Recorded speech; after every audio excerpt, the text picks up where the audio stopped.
انسانی نفس کی جو بیماریاں ہیں ان میں ایک بیماری رزق کے معاملے میں اللہ پر یقین کا نہ ہونا۔ رزق کے معاملے میں بے یقین رہنا یہ نفس کی بہت بڑی خرابی ہے۔ امام غزالی رحمۃ اللہ علیہ کی خدمت میں ایک شخص حاضر ہوا، اس نے کہا حضرت میں توبہ کرنا چاہتا ہوں، میں بڑا گناہ گار ہوں، میں کفن چور ہوں۔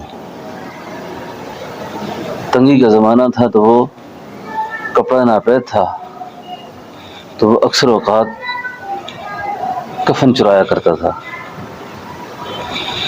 تو کفن چرانے کے لیے اس کو تجہیز تکفین میں شامل ہونا پڑتا تھا۔ تو کہنے لگا کہ میں نے بے شمار لوگوں کو کہ کفن نکالے، لیکن ایک کفن ایسا تھا کہ ایک خاتون تھی جس کی تدفین میں شامل تھا۔ جب لوگ ہٹے تو میں نے کفن کھینچا اس کا،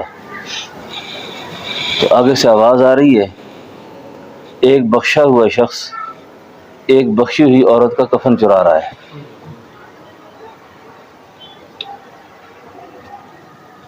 ایک بخشا ہوا انسان ایک بخشی ہوئی عورت کا کیا مطلب اس کا حضرت؟ فرمایا بات یہ ہے کہ نیت تو آپ کی ٹھیک نہیں تھی، لیکن وہ جو خاتون تھی وہ کوئی صاحب مقام تھی۔ بعض میتیں ایسی ہوتی ہیں کہ جن کے جنازوں میں شرکت کی وجہ سے اللہ سارے جنازہ پڑھنے والوں کی مغفرت کر دیتے ہیں۔ اس لیے جنازہ جب بھی کوئی ہو تو اللہ کی رضا کے لیے اس میں شامل ہونا چاہیے۔ کتنے ایسے لوگ ہوتے ہیں جو اللہ کے ہاں ان کا مقام ہوتا ہے اور ان کے جنازے میں شرکت کی وجہ سے اللہ تعالیٰ اس شریک کو بھی معاف کر دیتے ہیں۔ حضرت نے پوچھا کہ آپ یہ بتاؤ کہ مرنے کے بعد تم نے میتوں کو کس حال میں دیکھا؟ اس نے کہا حضرت یہ سوال میں نے آپ سے کرنا تھا۔ اس نے کہا بڑی عجیب بات یہ ہے کہ جب میں ان کو لحد میں قبلے کی طرف لٹاتا تھا، کفن جب نکالتا تھا تو وہ الٹے منہ ہوتے تھے۔ یہ بات مجھے سمجھ نہیں آئی۔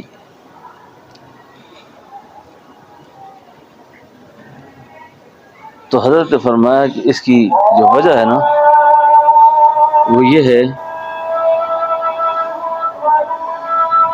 کہ جن لوگوں کو رزق کے معاملے پہ اللہ پہ یقین نہ ہو، یہ آج کے اس دور کی بڑی بیماری ہے۔ میرے بچوں کو کیا ہوگا، یہ کہاں سے کھائیں گے، میں مر گیا تو ان کا پھر کیا بنے گا۔ اس طرح کے جو خیالات ہیں نا، فرمایا یہ وہ لوگ ہیں جن کو رزق کے معاملے میں اللہ پہ یقین نہیں تھا۔ قرآن کریم میں اللہ فرماتے ہیں نحن قسمنا بینہم معیشۃ فی الحیات الدنیا، ہم نے تقسیم کی ہے رزق، یہ اللہ کی تقسیم ہے۔ تو رزق کا جو معاملہ ہے نا، اس معاملے میں بے یقینی کی کیفیت کا رہنا یہ حال کو متاثر کرتا ہے، دل کو متاثر کرتا ہے کہ آدمی کے خیالات کہیں اور ہوتے ہیں، کسی اور پریشانی میں پھنسا ہوتا ہے۔ اب یہ وہ معاملہ ہے جو اللہ کے اپنے ہاتھ میں ہے، جو اللہ کے اپنے ہاتھ میں ہے۔ ہم نے اللہ کے کام اپنے ہاتھ میں لے لیے ہیں۔ اسی لیے اگر اللہ کسی کو صاحب دولت کر دے نا تو علماء نے لکھا ہے کہ کبھی بھی وہ اس طرح کی بات نہ کرے اپنے چھوٹوں کے ساتھ، بیٹوں کے ساتھ، ماتحتوں کے ساتھ یا غریبوں کے ساتھ کہ میں کماتا ہوں میری وجہ سے تم کھا رہے ہو، سارے میری وجہ سے کھا رہے ہو۔ اس آدمی کو بعض علماء نے لکھا ہے کہ تجدید نکاح کرنا چاہیے، اتنا بڑا گناہ ہے یہ بات کہ میری وجہ سے کھا رہے ہو۔ اللہ کے محبوب فرماتے ہیں کہ تمہیں جو رزق دیا جا رہا ہے یہ تمہارے ضعفاء کی وجہ سے دیا جا رہا ہے۔ جو تمہارے کمزور لوگ ہیں جن کو کمانے کا ڈھنگ چھل نہیں ہے، اللہ ان کی وجہ سے تمہیں دے رہا ہے رزق۔ تو رزق کے معاملے میں اللہ پہ یقین رکھنا چاہیے، اللہ پہ اعتماد رکھنا چاہیے۔ کوئی عارف تھے، وہ فرماتے ہیں کہ میں قرآن کریم پڑھ رہا تھا، تو قرآن کریم پڑھتے وقت 3-4 آیات میں نے پڑھی، تو جب ان 3-4 آیات میں نے پڑھ لی تو میں نے سوچا یا اللہ اگر یہ پورا قرآن نہ بھی نازل ہوتا نا تو خلقت کی ہدایت کے لیے یہ 3-4 آیتیں بھی کافی تھیں۔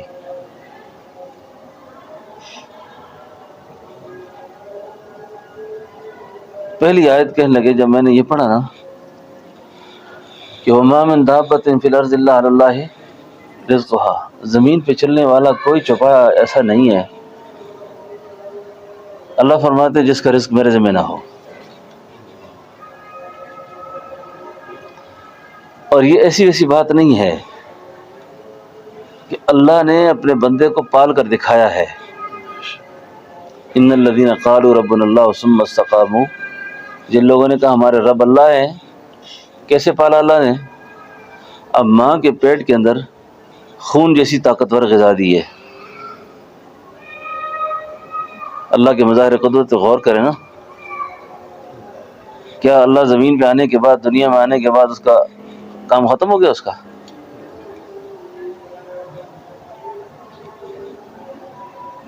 اب خون سب سے طاقتور غذا ہے۔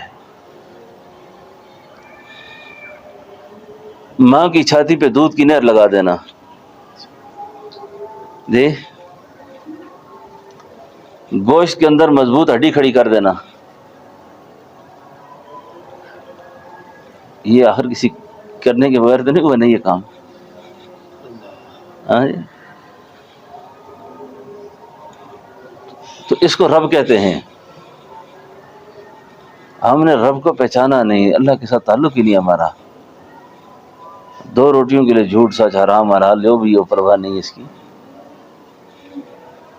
فرمایا جب یہ میں نے آیت پڑھی نا وَمَا مِن دَابَّةٍ فِي الْأَرْضِ إِلَّا عَلَى اللَّهِ، میرا تو بس یا اللہ یہ سب کچھ تیرا ہے، پورے کرنا ہے۔ تو عرض یہ کر رہا تھا رزق کے معاملے میں بڑھتا کسی کا بھی نہیں ہے، یہ بھی ذہن میں رکھیں۔ مقدرات کو بندہ حلال کر کے کھائے یا حرام کر کے کھائے اس کا کام ہے، جو مقدر ہے آپ کا وہ آپ کو ملنا ہے۔ اب آپ کی مرضی ہے آپ اس کو حلال طریقے سے کھاتے ہیں یا اس کو حرام طریقے سے کھاتے ہیں، ایک نقطہ یہ ذہن میں رکھنا چاہیے۔ دوسری بات یہ ہے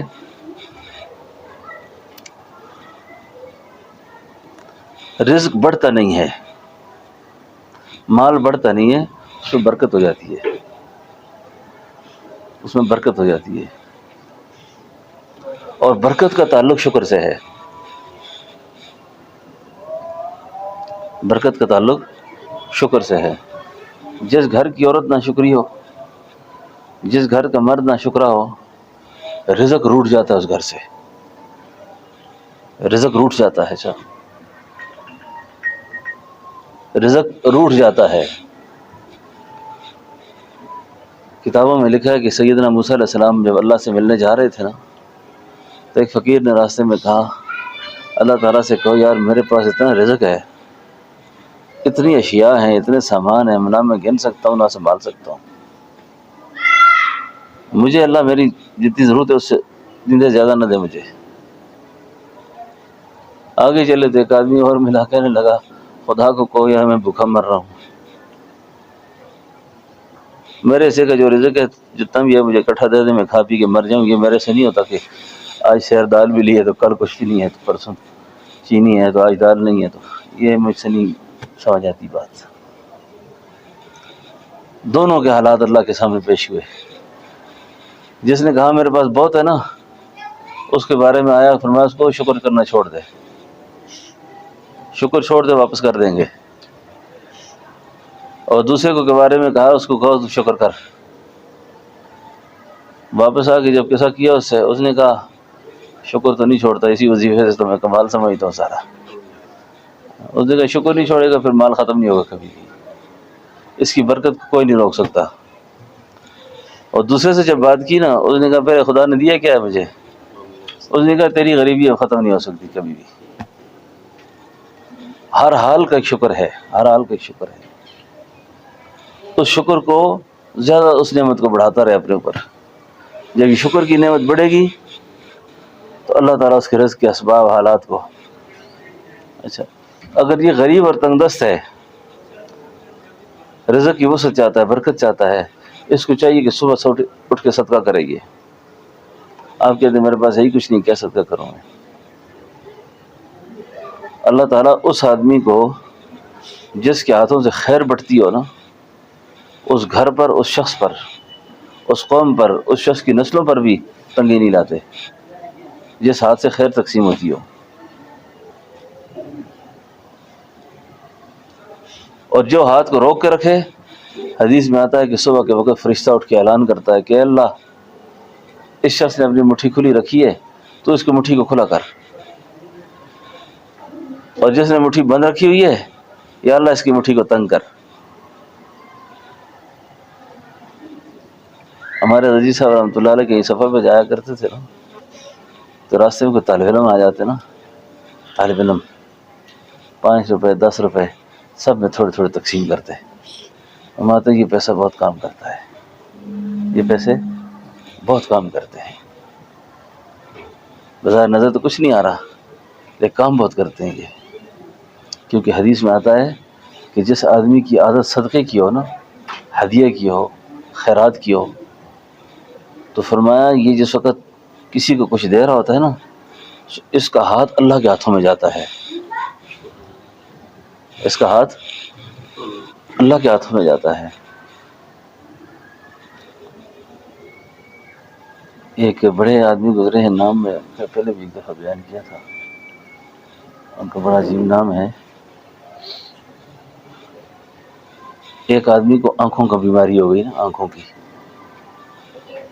کی بیماری ہو گئی. ان کا نام تھا نصر بن منصور. نصر بن منصور یہ بڑا جوہری تاجر تھا، جوہرات بیچتا تھا، ہیرے بیچتا تھا، بڑا کاروباری تھا. تو ایک آدمی کو نگاہ کی بیماری ہو گئی، اس نے بہت دعا التجا فریاد کی، یا اللہ میری نظر ٹھیک ہو جائے، نظر ٹھیک ہو جائے. اس کو خواب میں رہنمائی ہوئی، رسول اللہ صلی اللہ علیہ وسلم نے فرمایا کہ تو نصر بن منصور کے پاس چلا جا. اب یہ اسی شہر کا بڑا تاجر ہے،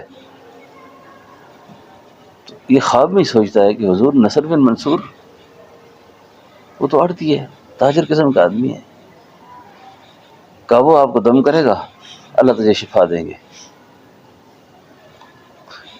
اب خواب ہے. صبح کو نصر بن منصور کے پاس یہ گیا تو نصر بن منصور جو تھے وہ اپنے اسی طرح سونا رکھ رہا ہے، چاندی بیچ رہا ہے، ہیرے رکھ رہا ہے. وہ مخلوق خدا آ رہی ہے، سودے لے رہی ہے، لے جا رہی ہے. عجیب معاملہ ہے. اب کیا کرے اس کا؟ نصر بن منصور جو تھا بڑا صاحب نظر تھا، صاحب کشف تھا. اس کو بلایا، کہا آپ نے یہیں آنا تھا، یہیں آنا تھا، میں آپ کو مسئلہ سمجھتا ہوں، ٹھہر جاؤ تھوڑا. وہ ٹھہر گیا. تھوڑی دیر کے بعد نصر بن منصور نے اس کی آنکھوں پر ہاتھ رکھا اور کچھ دم کیا، اس کو اللہ نے شفا دے دی. اس سے پوچھا حضور یہ کیا معاملہ ہے؟ آپ کاروباری آدمی ہو، دنیا دار آدمی ہو، اور رسائی بارگاہ رسالت تک ہے،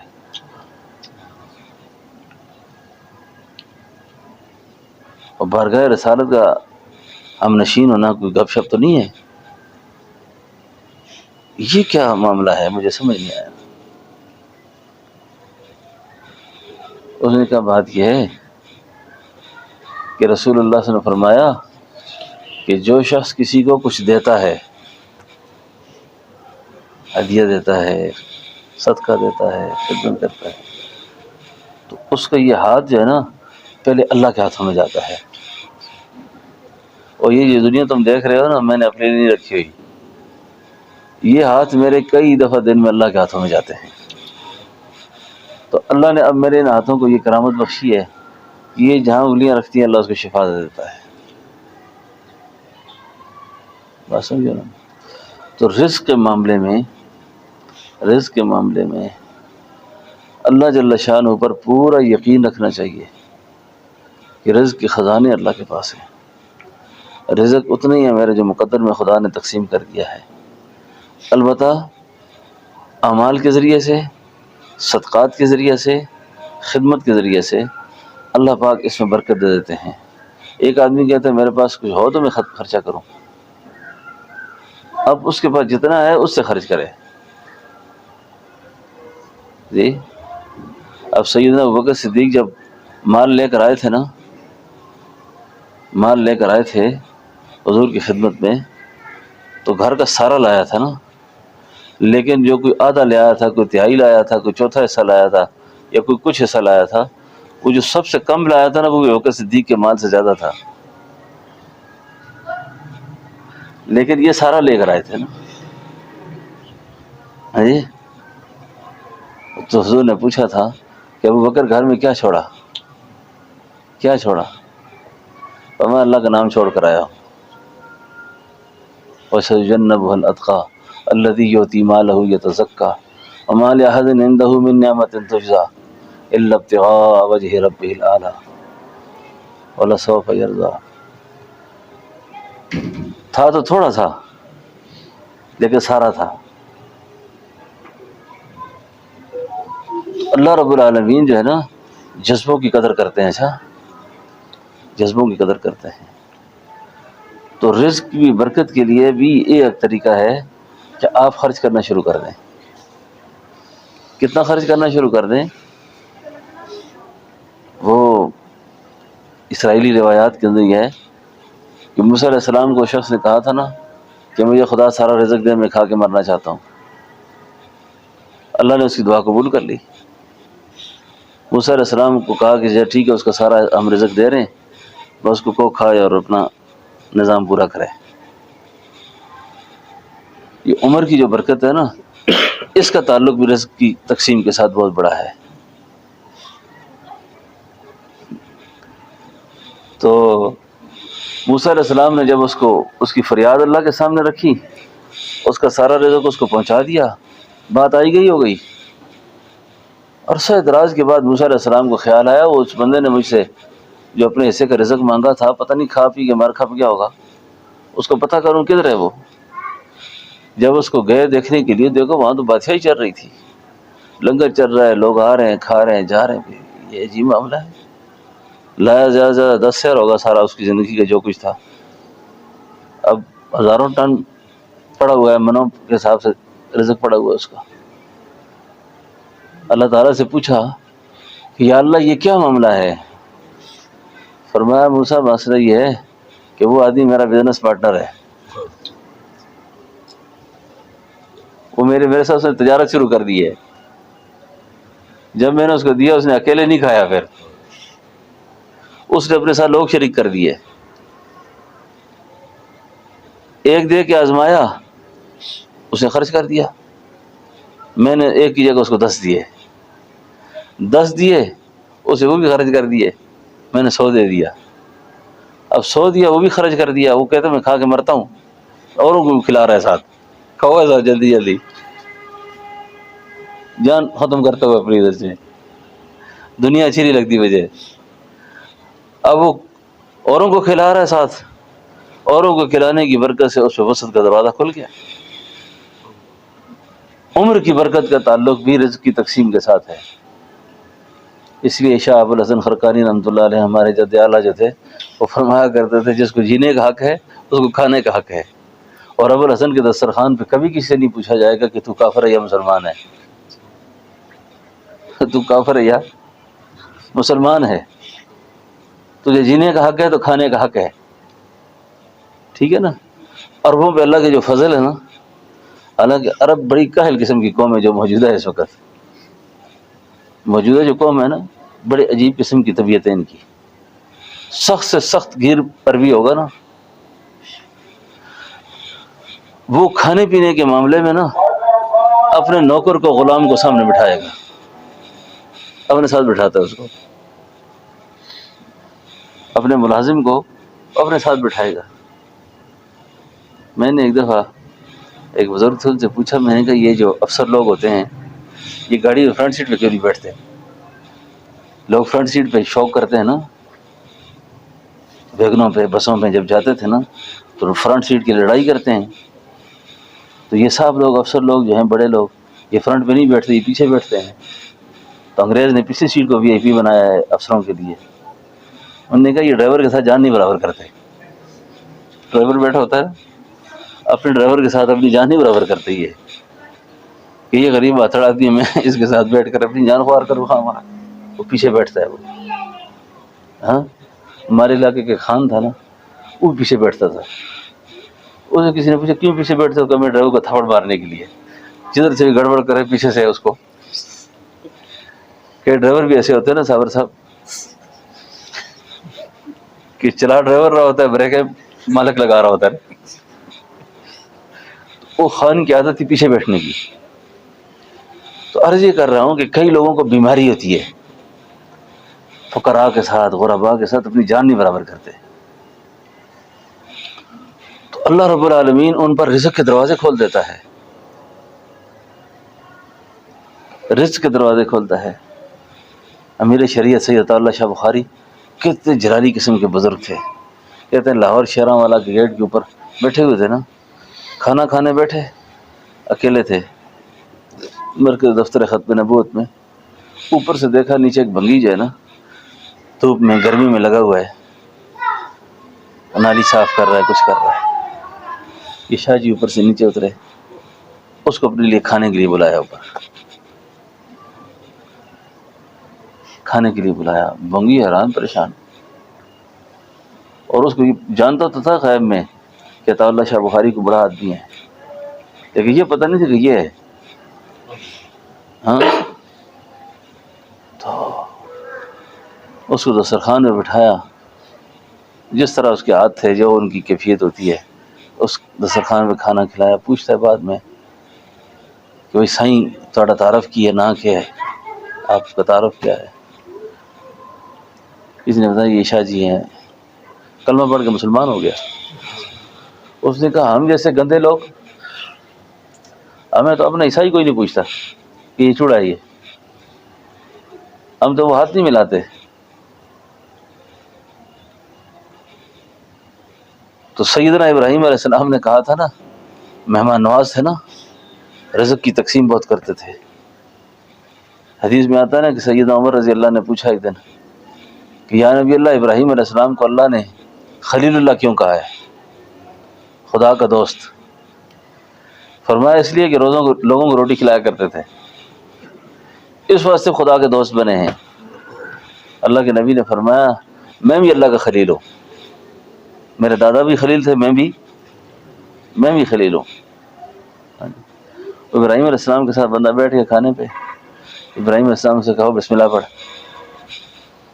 اس نے کہا میں تو خدا کا نام نہیں لیتا، نہیں پڑھتا تو اٹھو چل کسے کدھر سے اٹھ جا.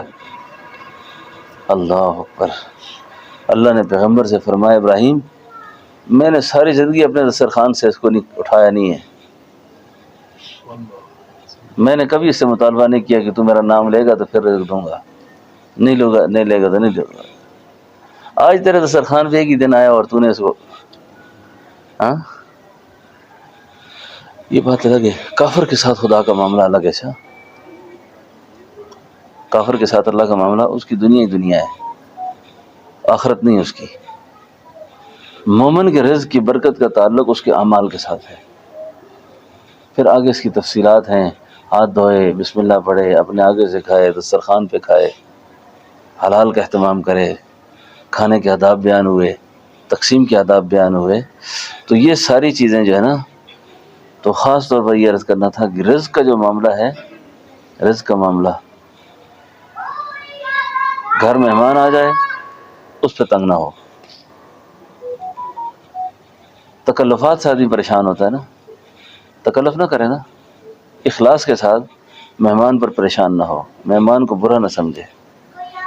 ایک اللہ والے فرماتے ہیں کہ مجھے اللہ نے کشفن یہ بات سمجھائی کہ میں نے ایک گھر سے دیکھا کہ مہمان نکل رہا تھا، تو مہمان کے پیچھے میں نے دیکھا چمٹیاں تھی، حشرات و ارض تھے، سانپ تھے، بچھو تھے، عجیب عجیب قسم کی مخلوق جا رہی ہے پیچھے. تو مجھے اللہ نے یہ بتایا کہ بھائی یہ اس گھر کی ساری مصیبتیں مہمان روٹی کھا کے ساتھ دے کے چلا گیا، اس گھر کی ساری پریشانیاں اس مہمان کے ساتھ چلی گئی ہیں۔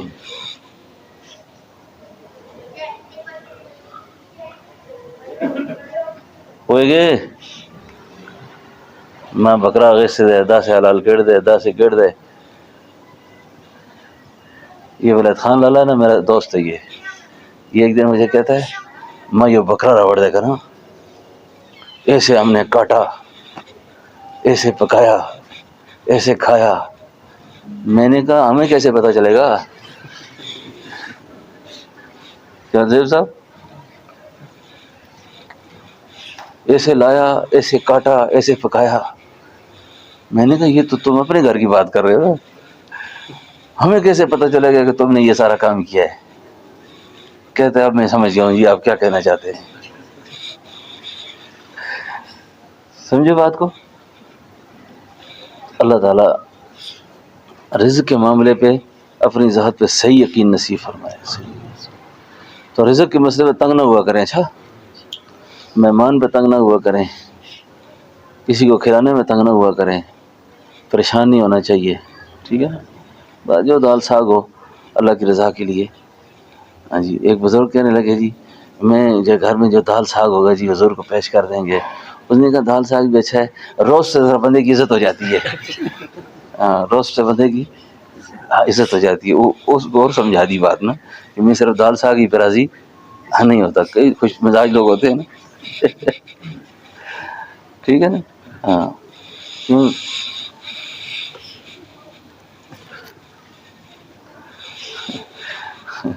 سہیل صاحب سوئے ہوئے تھے، یہ روسٹ کی بات نہیں سنی انہوں نے، ہاں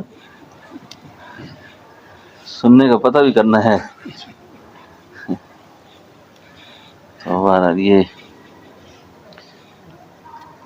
اللہ اللہ اللہ صحابہ کو خدا نے بڑی شان دی تھی، بڑی صفات دی تھی۔ یہ باتیں رہ گئی ہیں، کتابوں میں رہ گئی، ہم کیوں عمل نہیں کرتے پتہ نہیں اس پہ۔ مہمان کے آنے پہ کدورت نہ رکھو دل پہ، اچھا کدورت نہ رکھو۔ میرے گھر جب مہمان آتے تھے نا، آنا شروع ہوئے، یہ حلقات وغیرہ ہوتے تھے، تو ہمارے رضی صاحب تشریف لائے تو میرے گھر والوں کو کہا، بڑی خاص بات کی، میرے گھر والوں کو نصیحت کرتے ہوئے فرمایا بچہ ایک قافلے ابوبکر صدیق کے ہیں۔ ہاں یہ قافلے مطلب یہ ہے کہ ہمارا سلسلہ صدیقی ہے، ہمارا سلسلہ صدیق اکبر سخی تھے، اور یہ صدیق اکبر کے مہمان ہیں، یہ اس طریقے سے چلے آئیں گے۔ ابھی آنے والے پہ دل نہیں خفا کرنا کبھی بھی، کوئی 12 بجے رات نکلے گا، کوئی 1 بجے رات نکل آئے گا، کوئی صبح آ جائے گا، تو آپ نے کسی نے نہیں سوچنا ہے کدھر سے آگے اس وقت، ہیں ٹھیک ہے نا؟ تو یہ گھر والوں سے یہ مذاکرہ کیا کرو، اچھا گھر میں اس بات کا بہت مذاکرہ کرو کہ رزق کی تنگی گھر سے ختم کرنی ہے، رزق کی تنگی ختم کرنی ہے تو گھر میں وسعت پیدا کرو، گھر میں وسعت پیدا کرو۔ تو اللہ تعالیٰ ہم سب کو عمل کی توفیق دے۔ تو آپ 2 ساتھی ذکر کے لیے سے آئے ہوئے ہیں، اچھا میں بیت کے کلمات پڑھ لیتا ہوں، آپ میرے ساتھ پڑھ لیں، سارے ساتھی توبہ کر لیں۔